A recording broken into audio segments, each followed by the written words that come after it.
আসসালামাইকুম এভরিওয়ান। আজকে আমি একটা রেসিপি রান্না করব।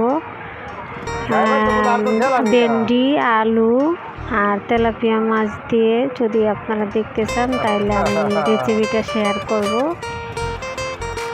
কিছুক্ষণ নাড়াচাড়া করে কষিয়ে নিলাম, হালকা পাতলা একটু পানি দিলাম, তারপরে আলু আর ভেন্ডিগুলা মশলায় ছেড়ে দিলাম।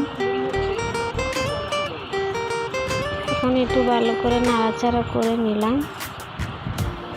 এখন ঢেলে দিব তরকারিগুলা মশলার মধ্যে।